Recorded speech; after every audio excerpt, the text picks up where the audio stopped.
ready? I'll call the meeting to order. Randy, you ready? Yeah, absolutely. Okay, today I'd like to call to order the Michigan City Redevelopment Authority special meeting Monday, July 1st, 4 p.m. Roll call. Bill, you're here. Present. Nick Walls, Vice President. Sharon Wright is not here, President. Shall we go ahead with the, Randy, do you want to present these? Is that the easiest, best way? Yeah, I can.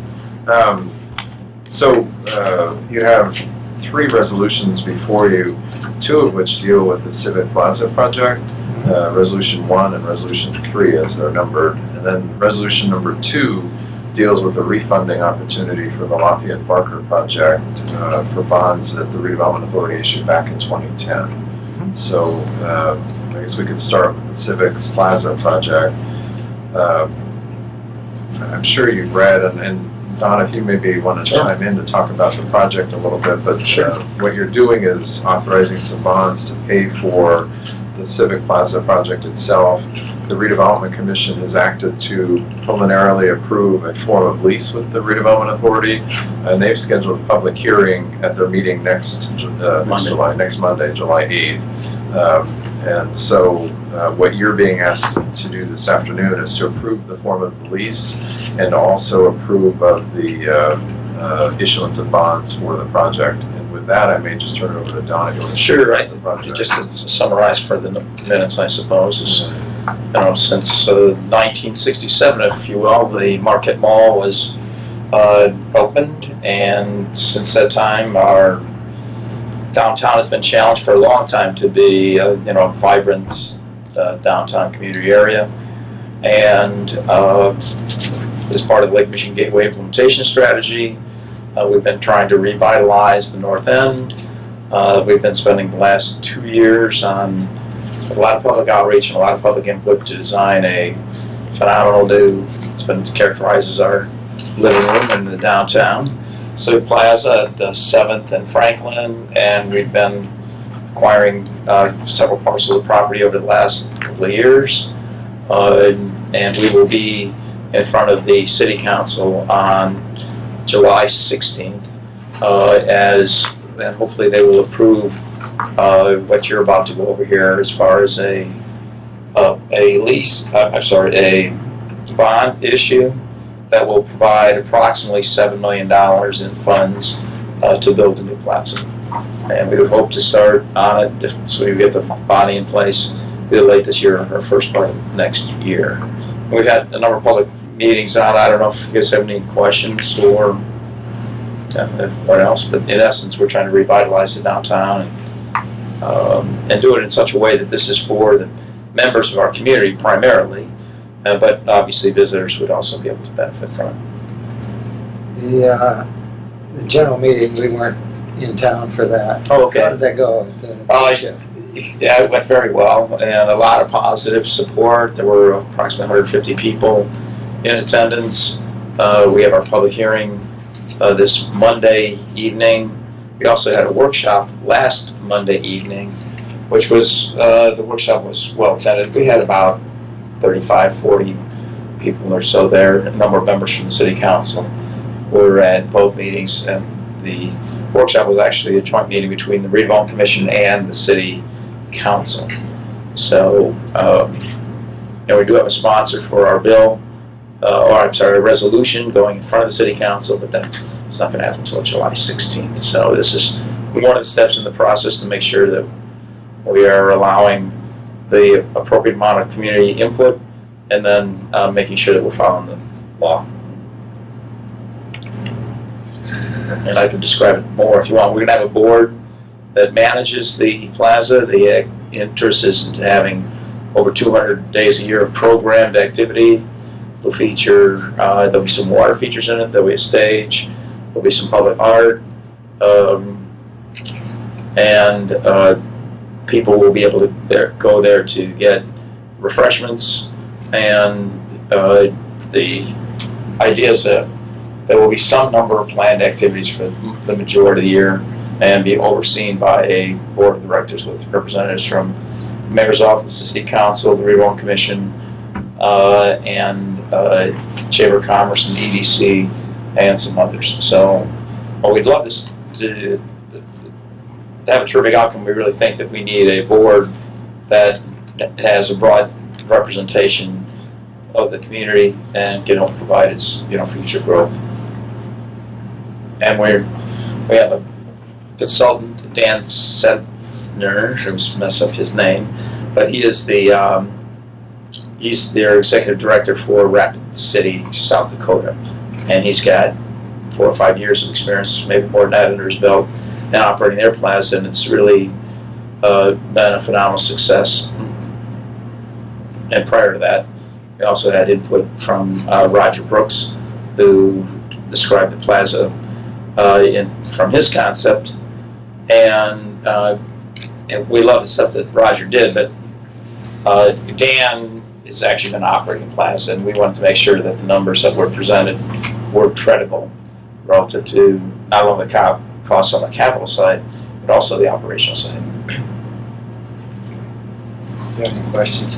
No, just a quick comment. I've sat through several of the meetings and also the presentation at Blue Chip a week ago or so, and I really can't think of a better use of the property, and also to generate an atmosphere downtown that's been lacking over the past several years. Communities within our area have something similar, and I think it makes sense for the property and for the city.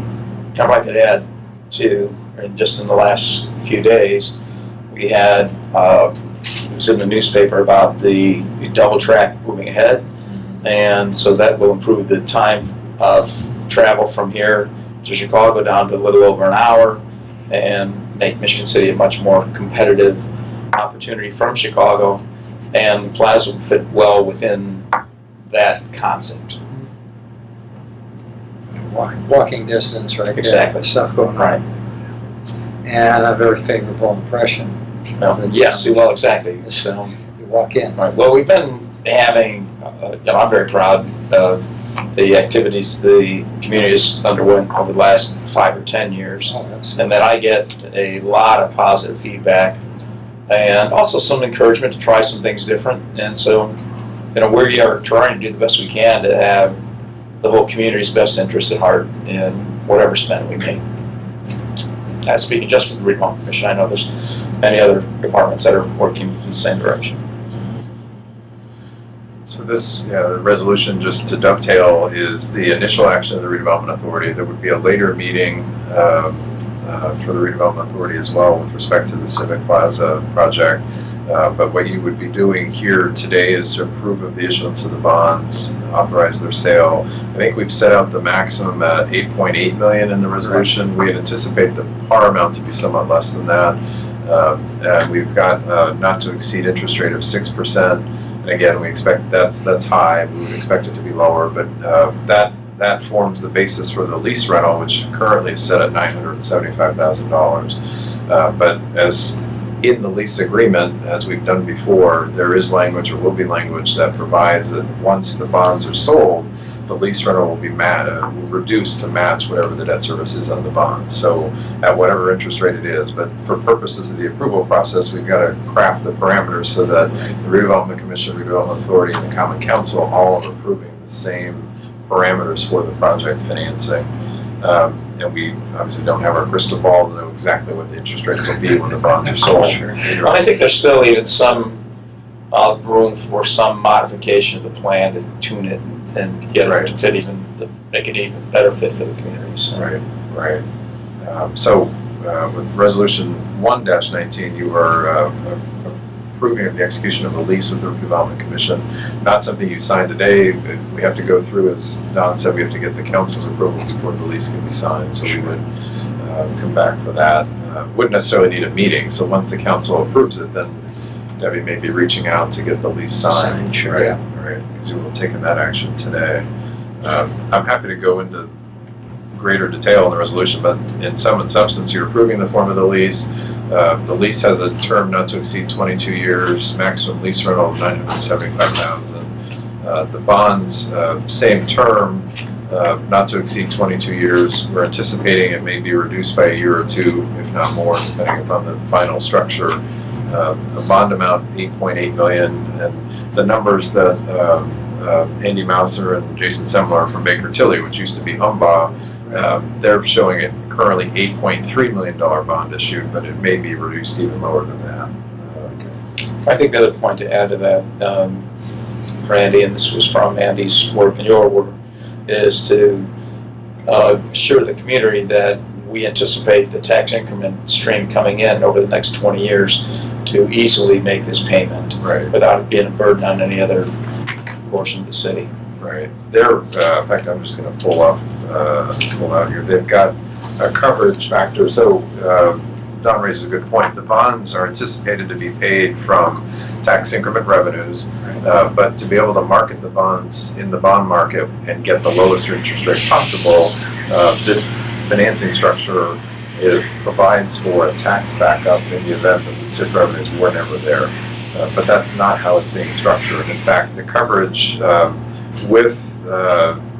with these bonds and a potential, and you know, from a conservative standpoint, they showed a bond issue next year, whether it's double track or something else. There is still like 140% coverage in the later years, so you still have sufficient coverage. The bond market typically will look for 110 to 125%, and so you're well above that.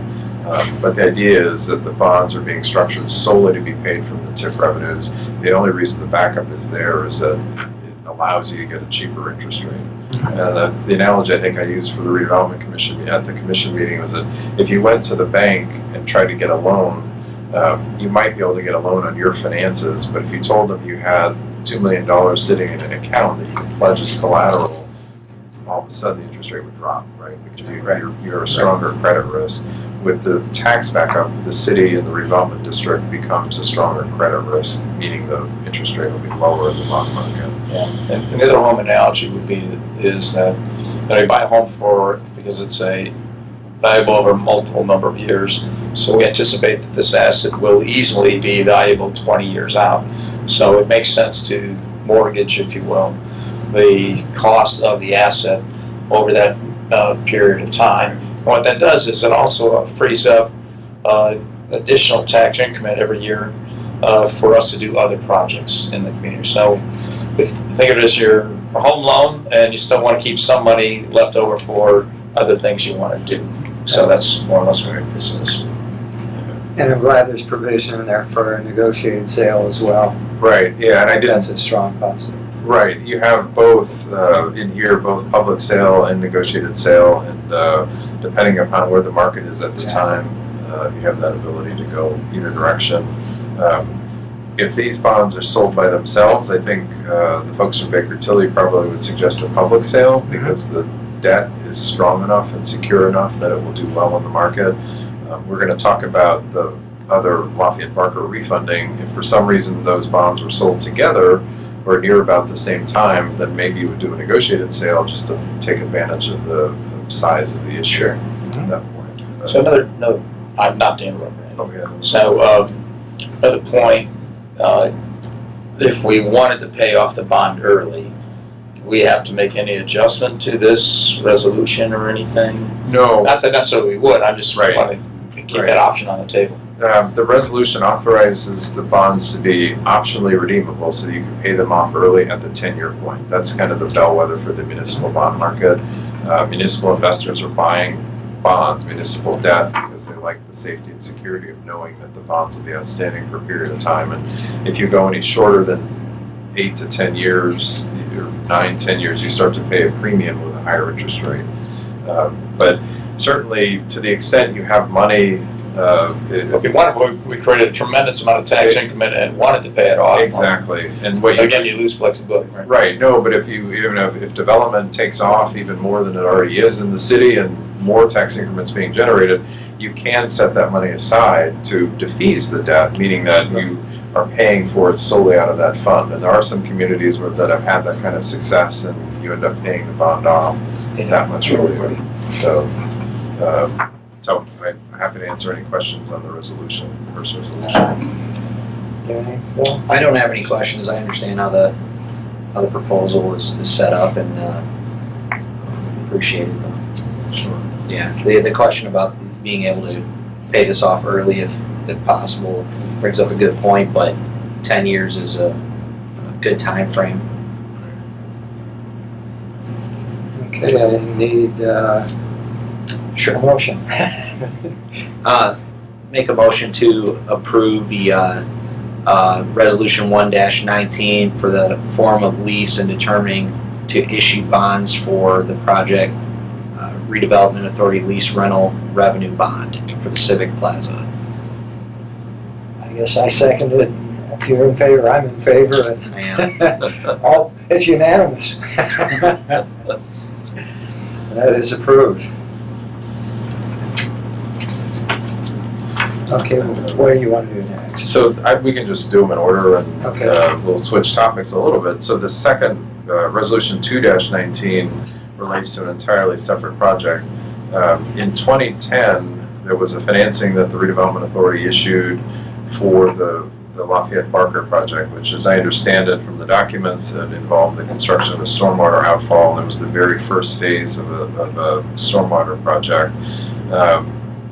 That bond was issued, I think it was $9,530,000, and so we presently outstanding $6,655,000. The folks at Baker Tilly, what used to be UMBA, I still refer to them as UMBA, so if I slip, I apologize. But hard not to. yes, but they raised with Craig and perhaps you, Don, I think last year at some point, that there was a potential for doing the refunding.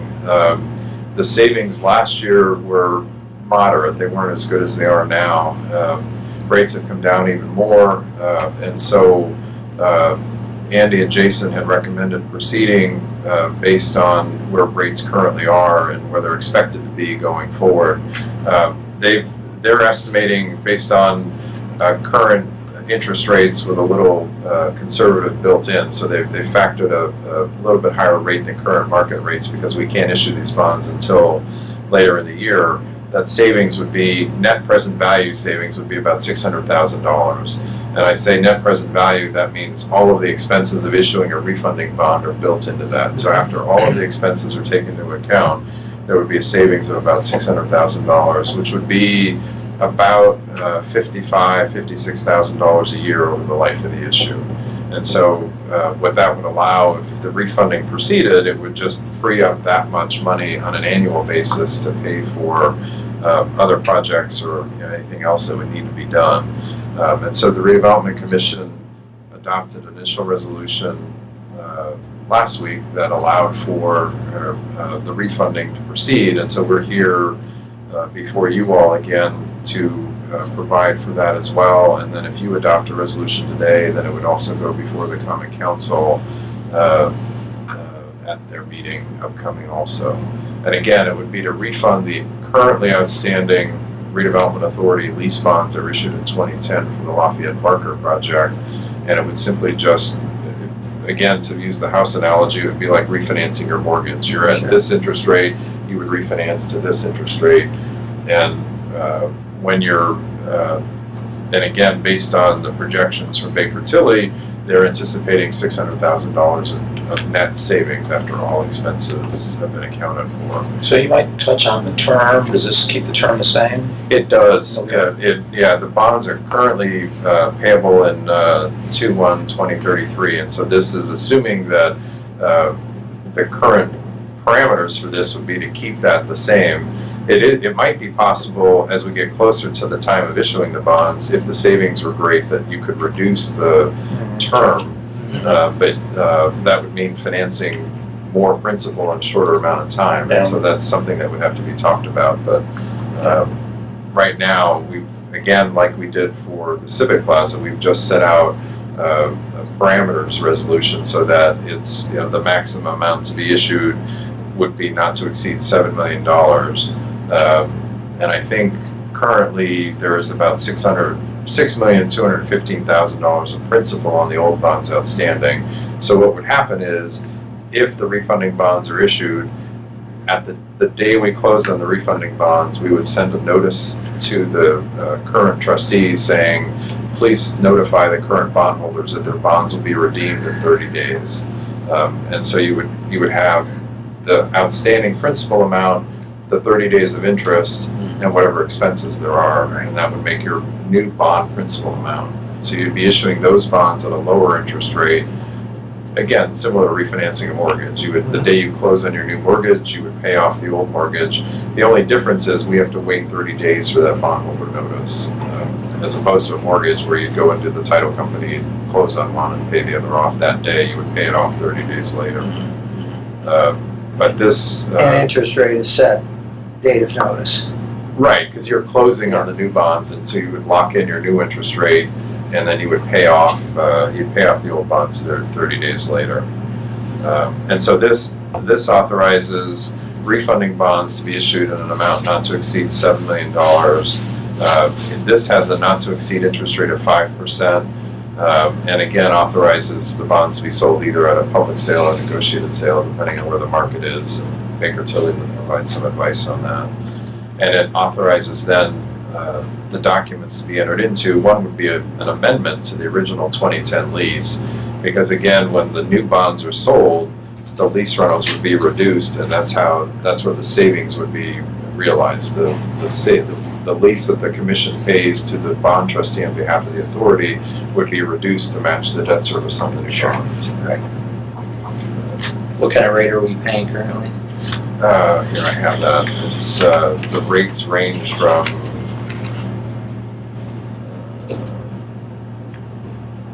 4.1% next year all the way up to 5%. So from 4 to 5%, and what Andy has shown is just a current rates with a little bit of a cushion would be from like 1.7 to the higher would be 3 in the last maturity. So you're just dropping that much. Significant. Yeah, I will say the net present value savings number, the percentage savings is like 9.37, and GFOA, the Government Finance Officers Association, if you have 2% or greater, they would recommend refunding the debt. This is sitting at 9%. And again, by doing all of this today, by the commission acting, and by if the council were to approve it, doesn't mean that the bonds would automatically be sold. It would come down to when we get to the point where we would be able to go into the market and sell bonds, where interest rates are there. Sure. If interest rates go up significantly because of world events or whatever, for whatever reason, Most likely. yeah, we wouldn't sell. I mean, Right. this It is just all gives you the option to do exactly. so. Yeah. Well, Right. you've got the not to exceed right. anyhow. Right. Yeah, I mean, well, and the interest rate here is, it's 5%. We're not anticipating anywhere near 5% on the refunding. Yeah. If we were at 5%, the bonds couldn't be sold because you wouldn't Right. generate the savings. Right. But again, we have to kind of set up parameters for approval purposes. Exactly. If if the rates stay the same or they go down, then you're generating the savings and the bonds can be sold. So let me make sure I understand. So other communities do this for a lot less. So maybe only 2% gain versus our 9% Right. gain. Right. Yeah. I mean, the best practices for the GFOA is 2% or higher. You should refund 2% or less, unless again you're restructuring. There are some times you do a refunding for less than 2%. Sure, because you're get a trying to short-term restructure your debt or you're trying to restructure the documents. But here we're not really doing any of that. All we're trying to do is generate savings, and so the documents, the resolution authorizes a lease amendment to be entered into, and either a new indenture or a supplemental indenture to the indenture that was done previously, to just provide for the issuance of the refunding bonds. But yeah, at 9%, it becomes a bit of a no-brainer to generate the Balance. savings. But, Sure. Absolutely. Like we could be faulted for not doing it even, I suppose. Right. That's Good for sure.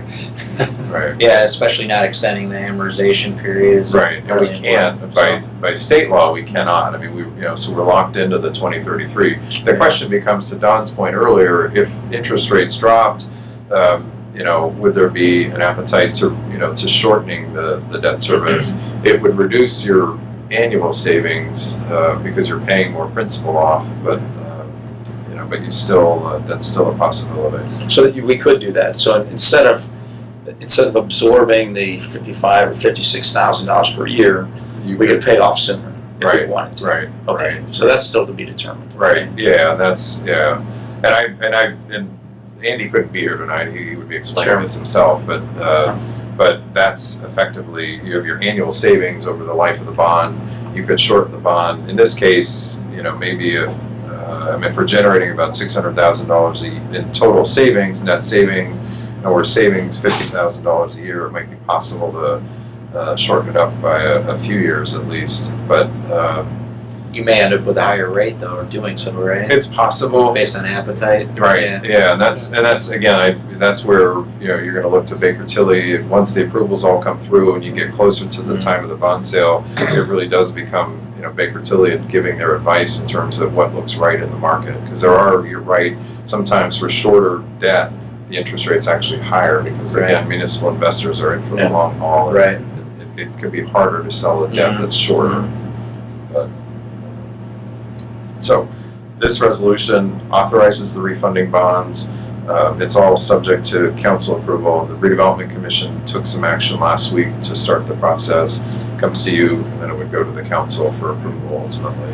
So is there another hearing at the Redevelopment Commission or not? No. Okay. No. I think there may be one more meeting that we have to do, but it's not a public hearing. Oh, okay. Excuse me. Yeah.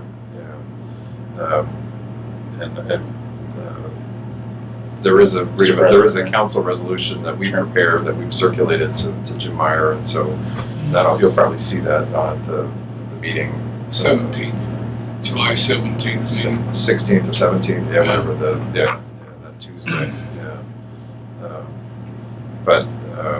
So I'm happy to answer any questions, but you do have significant savings, and like I said, last year the savings weren't that great because rates were a little bit higher. Rates have come down, and so now it becomes silly not to do it given the 9% savings. You don't want to generate negative attitudes. Right. Why don't they want to save 60,000? Well, that's that right. brings up a good point. I mean, that is a responsibility here. So. We're not rolling the dice with it. Right. You got any questions, Bill? No. I don't either. You wanna? I'll make a motion to approve Resolution 219, amendment to lease and issuance of refunding bonds for the Lafayette Barker project. And I will second, and we have a unanimous approval. Thanks, Rick. The last resolution that I have for you is 3-19, and it jumps back to the Civic Center project. What this resolution provides for is because that financing is structured as a lease, you need to own something to lease to the commission. It's just basic real estate. Although some stuff, Yeah. tollways and things like that, well, we'll exactly. worry about Details. that. Yeah, But I mean, just as a matter of course here, you are leasing something to the Redevelopment Commission. That's the basis for the rental that they would pay. So what this resolution authorizes is, as I understand it, the Civic Plaza parcels that would make up the Civic Plaza are owned presently by the Redevelopment Commission. They've been acquired over time, and Alan has told me, and Craig has told me that they are owned by the Redevelopment Commission. So this resolution authorizes the authority to acquire those parcels from the Redevelopment Commission at no cost, essentially. We're doing this just to get title in the name of the Redevelopment Authority. There's a provision in state law that governmental bodies can transfer parcels for no consideration as long as they adopt identical resolutions. So by adopting this today, you are authorizing to take title from the Redevelopment Commission, which of course then you would lease back to the Redevelopment Commission as the completed project. The Redevelopment Commission will be scheduled, I think later in September, Don, to adopt a similar resolution to provide for that transfer of the parcels to the Redevelopment Authority. So when we close on that financing for the Civic Plaza, the day we close, there will be a deed from the Redevelopment Commission to the authority for those parcels.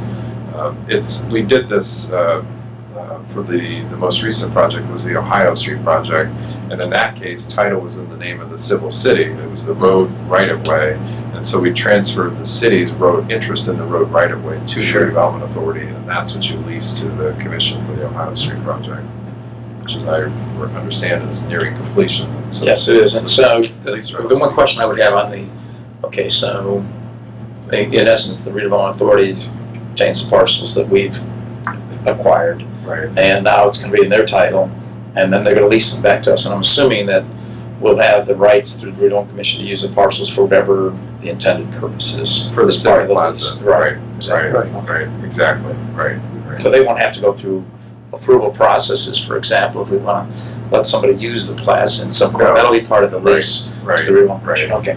right. The commission, for all intents and purposes, will be treated, it would be like, in real estate language, would be a triple net lease. So the redevelopment commission will be totally responsible. Redevelopment authority will have no responsibility with respect to the project, the property. If there's insurance, and there is, the documents will require that insurance be maintained over the property. It'll be the redevelopment commission's Right, so responsibility. if there was, say, the community does tremendously well and somebody wants to build something big on the site and the community actually wanted that to happen, the actual sale then would come from the redevelopment authority, right? Because we would Yeah. have just the lease of the property that they own. Right, Got it. and that would. I'm not predicting that's going to happen. I'm No, just, but that, yeah, no, I and suppose I could. Yeah. it would raise some implications too for the financing. We'd have to deal with the bonder, I'm saying. Right. Right. But, but I mean, for example, if you have short-term users that want to lease, or not lease, but, reserve the plaza for an event or a portion of the plaza, they're coming to the redevelopment commission. So that's what we had in the plan, and ultimately that'll be managed by a board, so. Right. The redevelopment authority would not be in the business of constructing the plaza or operating the plaza. Okay. All we're doing is paying the bonds. Exactly. Yes, exactly. So you gotta pay your leases. Yeah. So the redevelopment authority, again, this just authorizes you to take title. The redevelopment commission will adopt a similar resolution. I think it's on the calendar for September. Not sure why September, but it's on the calendar for September. Okay. There's another action the redevelopment commission has to take with respect to the financing. I think we just have it set for a date in September. Your meeting in September, so we'll do both at the same time. But again, happy to answer any questions. I don't have any questions. I don't either.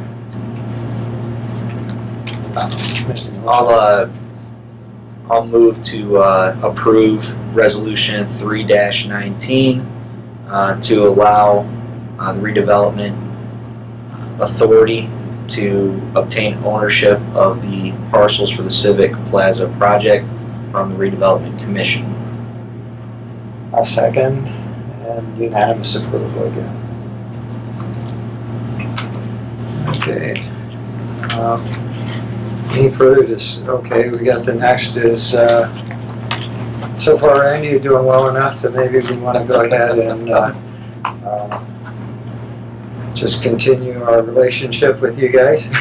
I think yes. I think the redevelopment commission, we did an engagement letter for this is refunding the Lafayette Barker bonds that we just talked about, and I think the way the engagement letter is set up, it was both for the commission and the authority, and I think the commission's already approved it. If I understand Yes, it's got right. Don's signature on it. Yeah, so I think it just needs the authority's approval. No, I think we've been well served by you, Randy, and Oh, I absolutely. think recognized widely around the state for your expertise and good counsel, so thank you.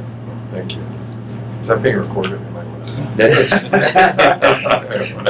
Use that. Can you write an email or a letter? Exactly. Put a raise recommendation. Sure. There you Thank go, you for Ray. the kind words. Thank you. Oh, yeah. Well deserved. We've been having these meetings, Randy, for as long as I can remember. Any questions, Bill? No questions. I'll move to make a motion to approve the engagement letter with Barnes and Thornburg to serve as bond counsel for refunding Lafayette Barker bonds. Second, and vote is for approval is unanimous. Any discussion of anything else? Randy, is there anything else we should be talking about today? Not from my perspective. I think, like I said, we will probably need another authority meeting at some point for one or both of these projects, but Well, sure. down the road. Yeah. Yeah. No, I don't. No, we're good. Thank you for your support. And, we're trying to build something that's really going to be phenomenal in the city, as well as manage the finances related to it. Bill, you have anything? No, I don't have anything else to bring up. Okay, any public comments? Folks have been patient listening to us babble on here.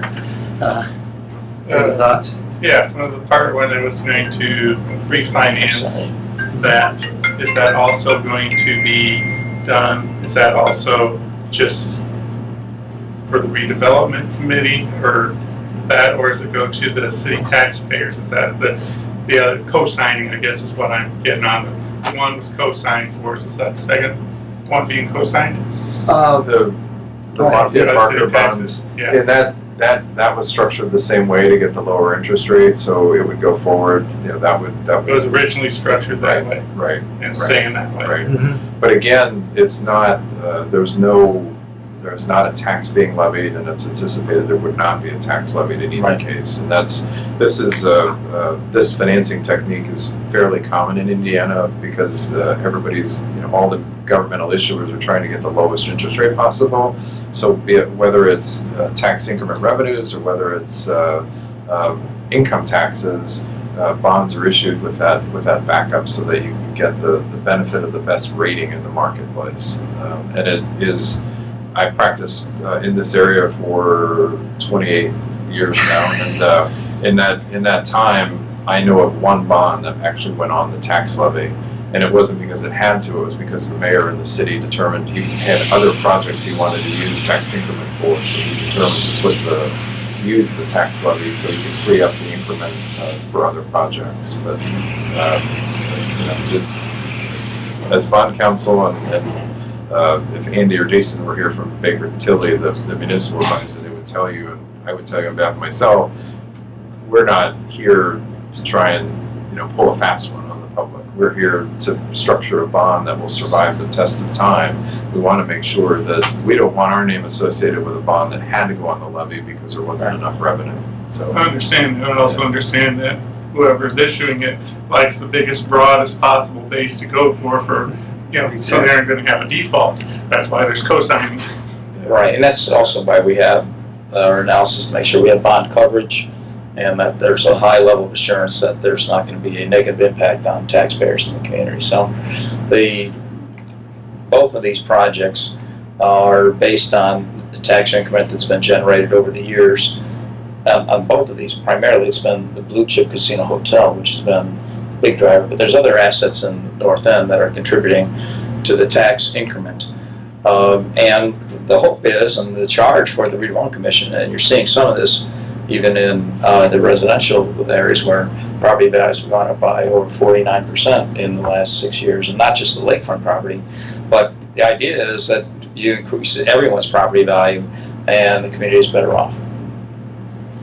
Just out of curiosity, is NIPSCO in that TIF? Is NIPSCO property No. in it? No, okay.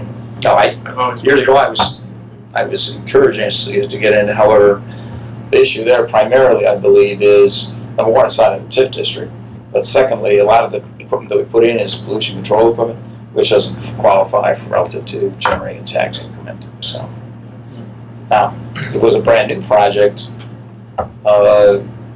putting a generating station in a TIF would be a big plus. It'd be very similar to what you have here with the casino hotel, because the hotel, if I recall, was $150 or $160 million, and that generates a significant amount of tax increment.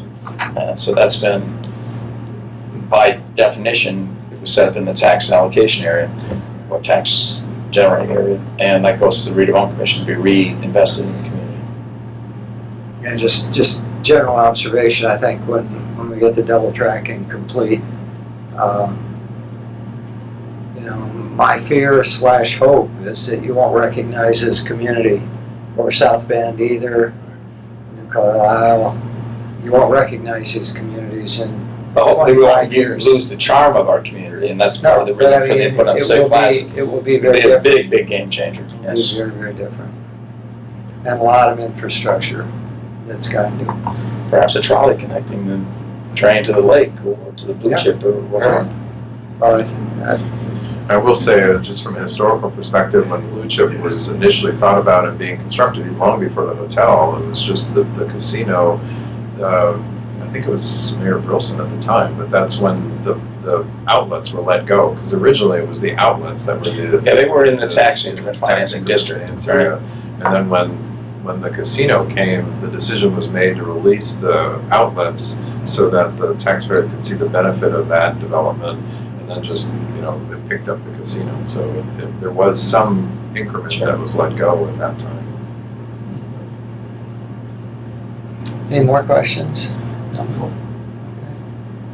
If there are no more questions, you want to move for adjournment? Yes, I'll move to adjourn the meeting today for the Redevelopment Authority special meeting, July 1st. I'm in favor. Approved. Meeting adjourned. Thank you again. Thank you. Thank you all. Thanks for coming.